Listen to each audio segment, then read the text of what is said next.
اب وہ tragic story کا آغاز ہو رہا ہے، حضرت عیسیٰ ابن مریم کی پیشی ہو رہی ہے اللہ کی بارگاہ میں. آپ ذرا اس منظر کو تصور میں لے کے آئیں کہ قیامت کا دن ہے، اللہ تعالیٰ کی عدالت لگی ہوئی ہے،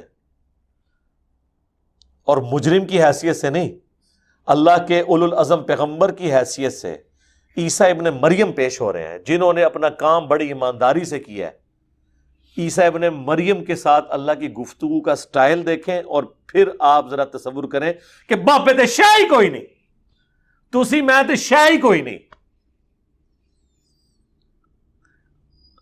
سورہ الاحزاب اور سورہ الشورى میں 5 اولو العزم پیغمبروں کا ذکر ہوا جو سب سے اعلیٰ درجے کے ہیں.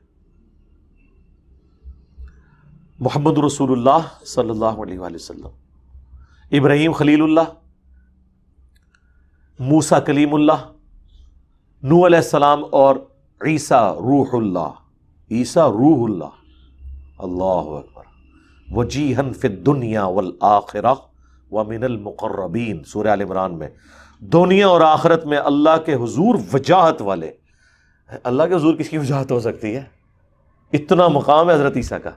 ومن المقربین، یعنی آپ مقربین کو، یعنی ہمارے خاص قریبی لوگ، جسے اب دنیا میں کہا جاتا ہے نا میرا رائٹ ہینڈ، من المقربین. لیکن ان سے گفتگو کیا ہو رہی ہے؟ اذ قال اللہ، جب کہ اللہ فرمائے گا. ویسے لفظی ترجمہ ہے کہ اللہ نے فرمایا، لیکن چونکہ مستقبل ڈیفینٹ ہے جو اللہ فرما رہا ہے، اس لیے اللہ نے اسے ماضی کے صیغے میں کہ گویا یہ ہو چکا. یہ وہ کوئی فلمی سین نہیں ہے جو بعد میں ایڈٹ ہو جائے گا، یہ ریالٹی ہے ہونے والی. جب اللہ فرمائے گا یا عیسیٰ ابن مریم، اے عیسیٰ مریم کے بیٹے، اذکر، یہ میں نے وقف چکے کیا اس لیے الف کے اوپر پیش کریں، یاد کر، نعمتی علیکا، اس نعمت کو جو میں نے تجھ پہ کی تھی، وعلی والدتک، اور تیری والدہ پر. ظاہر ہے والدہ پہ بھی اللہ نے ان کو جان والوں کے لیے نشانی بنا دیا. اللہ نے بغیر شوہر کے انہیں اولاد دے دی. اذ ایدتک بروح القدس، جبکہ میں نے تیری مدد کی تھی اے عیسیٰ ابن مریم روح قدس کے ذریعے، یعنی جبرائیل کے ذریعے. یعنی ایک تائید حاصل تھی، اتنے بڑے بڑے معجزے ان سے ظاہر ہوئے. تکلم الناس فی المہد وکہلا، جبکہ تو لوگوں سے کلام کرتا تھا مہد میں بھی، یعنی ماں کی گود میں بھی، شیر خارگی کی عمر میں بھی، اور بڑی عمر کو پہنچ کر بھی. الٹیمیٹلی دعوت حق بلند کی. تو سورہ مریم میں آیا نا کہ جب لوگوں نے سیدہ مریم کے اوپر تہمت لگائی یہودیوں نے، تو انہوں نے بچے کی طرف اشارہ کیا، تو بچے نے کہا کہ مجھے اللہ تعالیٰ نے پیغمبر بنایا ہے، میں اللہ کا بندہ ہوں، اور مجھے اپنی والدہ کے ساتھ حسن سلوک کرنے والا بنایا، مجھے تورات اور انجیل کی تعلیم دی. اب شیر خوار بچہ جس کی بولنے کی عمر نہیں ہے، وہ اتنی فلوئنٹ گفتگو کر رہا ہے، یہ معجزہ. وَإِذْ عَلَّمْتُكَ الْكِتَابَ وَالْحِكْمَةَ، جبکہ میں نے تمہیں کتاب دی اور حکمت بھی سکھا دی. وَالتَّوْرَاةَ وَالْإِنجِيلَ، اور تورات اور انجیل. یا اس کا ترجمہ یوں بھی ہوتا ہے یعنی تورات اور انجیل، کیونکہ الکتاب شریعت کے لیے بھی آئے. شریعت عیسوی وہی تھی جو شریعت موسوی تھی، کیونکہ بنی اسرائیل میں ہی مجدد پیغمبر بن کے آئے تھے حضرت عیسیٰ ابن مریم، نئی شریعت نہیں لے کے آئے تھے. لیکن چونکہ ان پہ کتاب نازل ہوئی حکمت سے بھری ہوئی انجیل، اس لیے انہیں ہم رسول بھی کہتے ہیں. نبی بھی تھے، رسول بھی تھے. وَإِذْ تَخْلُقُ مِنَ الطِّينِ كَهَيَّةِ الطَّيْرِ بِإِذْنِي، یاد کر وہ وقت جب کہ تو تخلیق کرتا تھا پرندے کی صورت میرے اذن سے، یعنی مٹی کی مورت وہ بناتے تھے، اس میں بھونگ مارتے تھے تو اللہ کے اذن سے وہ پرندہ بن کے اڑ جاتی تھی. اب یہ بہت بڑا معجزہ ہے. حضرت عیسیٰ ابن مریم کے زمانے میں میڈیکل کی جو فیلڈ تھی اس زمانے میں جو تھی وہ اپنے عروج پہ تھی. ظاہر آج والے عروج پہ تو نہیں، لیکن اس زمانے کے اعتبار سے. تو اللہ تعالیٰ نے معجزہ بھی وہ دیا کہ جو چیلنجنگ ہو ان کے لیے. حضرت موسیٰ علیہ السلام کے زمانے میں کیا چیز عروج پہ تھی؟ جادو. اللہ نے معجزہ ایسا دیا، وہ جادوگروں کی ساری رسیاں جو سانپ نظر آ رہی تھی وہ کھا گئی، وہ اژدہا کھا گیا، ایک لاٹھی. نبی علیہ السلام کے زمانے میں عربیوں کو مان تھا اپنی زبان پہ، وہ نان عربز کو کہتے تھے یہ گونگے ہیں، اجمی ہیں. اور اللہ نے قرآن ایسی کتاب نازل کی کہ ان کے شعراء نے بھی اپنے کلام پھاڑ دیے کہ انسان کا کلام نہیں. ٹھیک ہے. تو جس طرح کا اس وقت عروج ہوتا ہے. اچھا ہمارے نبی کے کیس میں چونکہ قیامت تک کے لیے آپ کی نبوت ہے, قیامت تک آنے والے جتنے بھی عروج ہیں جن سے لوگ مرغوب ہوں گے نا, ان ساری چیزوں کے اوپر ڈومیننسی اس کتاب کی ہے. سنوریہم آیاتنا فی الآفاق وفی انفسہم حتی یتبین لہم انہ الحق, سورہ حامیم سجدہ میں. ان قریب ہم ان کی جانوں میں, زمین و آسمان میں اور ان کی اپنی جانوں میں انہیں ایسی نشانیاں دکھائیں گے کہ یہ پکار اٹھیں گے کہ قرآن حق ہے. آج میڈیکل سائنس ترقی کر گئی, اسٹرانومی میں اتنی ترقی ہوئی, بایولوجی کی فیلڈ میں آج بھی قرآن حکیم کے کتنے سائنٹیفک فیکٹس ہیں جو 1950s کے بعد ڈسکوریز ہوئی ہیں الیکٹرانک مائکروسکوپ کے بعد. لیکن قرآن حکیم 1400 سال پہلے ان پہ جو کلام کرتا ہے نا وہ 100% ویلڈ ہے. اس زمانے میں لوگوں کو ان باتوں کا پتہ بھی نہیں تھا, 8 سے 100 سال پہلے بھی نہیں پتا تھا.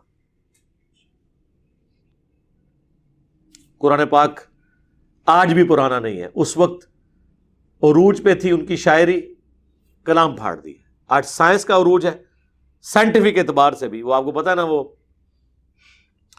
ایک فرینچ سرجن تھے, انہوں نے باقاعدہ پوری کتاب لکھی اسی ٹاپک کے اوپر, بائبل اور قرآن کے اوپر اور سائنس کے اوپر. اب مجھے نام ان کے ذہن سے اتر رہا ہے. اس کتاب کا اردو ترجمہ بھی ہو چکا ہے. میری ایک یوٹیوب کے اوپر ویڈیو ہے قرآن اینڈ ماڈرن سائنس, اس میں نے اس کا تعارف کروایا ہے. مورس بوکائل, ڈاکٹر مورس بوکائل فرینچ سرجن تھے, پھر مسلمان ہوئے. انہوں نے بتایا کہ انجیل چونکہ ٹیمپرڈ ہے اس لیے اس میں وہ غلطیاں ہیں سائنٹیفک جو قرآن کے اندر نہیں ہیں. پھر انہوں نے باقاعدہ کہ ایک مثالیں دی ہیں. خیر یہ الگ سے ایک ٹاپک ہے, اس کے ساتھ اس کا ذکر کرنا ضروری تھا اس لیے میں نے اس کو ذکر کر دیا. تو اللہ ہمارا ہے کہ عیسیٰ ابن مریم تم مٹی کی مورت میں پھونک مارتے تھے, بِإِذْنِی ہمارے اذن سے وہ پرندہ بن جاتی تھی. یعنی اس کو اللہ نے اپنی طرف منسوب کیا. پیغمبر کچھ نہیں کر سکتا جب تک اللہ کے اذن نہ ہو, اور جتنی دیر اذن ہوتا ہے اتنی دیر ہی کرتا ہے. پچھلے دنوں وہ جو ایک کردستانی افراڈی آیا تھا اس میں میں نے وہ کرامت, معجزہ, الوژن, جادو کے اوپر پوری ڈیٹیل ویڈیو ریکارڈ کرائی ہے. آپ یہ الفاظ لکھیں ساتھ انجینئر محمد علی مرزا تو ویڈیو کھل جائے گی. موسیٰ علیہ السلام جب پہلی دفعہ ان کی اللہ تعالیٰ سے جیسا کہ اس کی شان کے لائق ہے ملاقات ہوئی, قرآن میں جگہ جگہ اس کا ذکر ہے. سورۃ القصص میں, سورہ الشعراء کے اندر, سورہ طٰہٰ کے اندر جب انہوں نے لاٹھی پھینکی اللہ کے کہنے پر تو اژدہا بن گئی, تو موسیٰ علیہ السلام ڈر کے بھاگے. اس کا مطلب موسیٰ علیہ السلام نے وہ اس کو نہیں بنایا تھا, ان کا پہلا ایکسپیرینس تھا. پھر جب وہ سمندر کے جھیل کے کنارے پہنچے, وہاں پہ وہ ساتھیوں نے بھی کہا کہ حضرت پیچھے بھی موت آگے بھی موت. تو اس میں آتا ہے کہ دل میں ان کے بھی ایک چیز آئی, خوف. ظاہر خوف تو تھا, تو اللہ نے وہی کی کہ اس عصا کو پانی پہ مارو, راستہ بھی بنا دے گا. اگر موسیٰ علیہ السلام کو پہلے یہ بات پتہ ہوتی کہ عصا یہ کام کر سکتا ہے تو ڈائریکٹ مار دیتے, تو شاید اس کو کام بھی نہ کرتا. اللہ کا جب حکم ہوتا ہے تو تب کام ہوتا ہے. تو معجزہ اللہ کے اذن سے ہوتا ہے. کرامت جو ہے وہ دعا ہے, اللہ کی مرضی قبول کرے نہ کرے. تم پرندے کی صورت بناتے تھے میرے اذن سے, فَتَنفُخُ فِيهَا فَتَكُونُ طَيْرًا بِإِذْنِی, اور اس میں پھونک مارتے تھے تو وہ پرندہ بن جاتی تھی میرے اذن سے.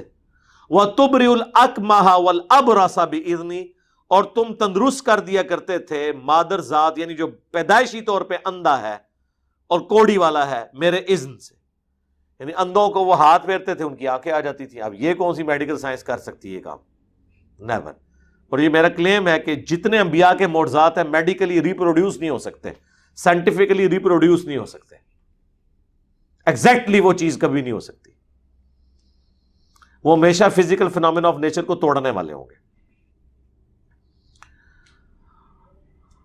اور کوڑی کے جو مریض تھے ان کو تم میرے اذن سے ٹھیک کر دیتے تھے. وَإِذْ تُخْرِجُ الْمَوْتَىٰ بِإِذْنِی, اور جب تم مردوں کو زندہ کر دیتے تھے میرے اذن سے. اب میڈیکل سائنس کتنی بھی ترقی کر جائے, طب میں کوئی کتنے ہی آگے چلا جائے مردہ تو نہیں زندہ کر سکتا نا.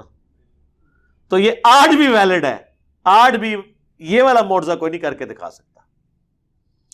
لیکن یہ مردہ زندہ ہو کے دوبارہ زندگی نہیں گزارتا تھا, صرف حضرت عیسیٰ علیہ السلام کے نبی ہونے کی گواہی دیتا تھا, پھر دوبارہ مر جاتا تھا.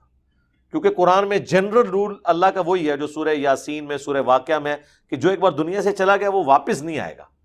تو یہ واپس آنا نہیں ہوتا تھا, مردے کے پاس کھڑے ہوتے تھے, کہتے تھے کہ اللہ کے اذن سے زندہ ہو, وہ زندہ ہوتا تھا اور وہ کہتا تھا حضرت عیسیٰ اللہ کے پیغمبر ہیں, اور پھر دوبارہ مر جاتا تھا.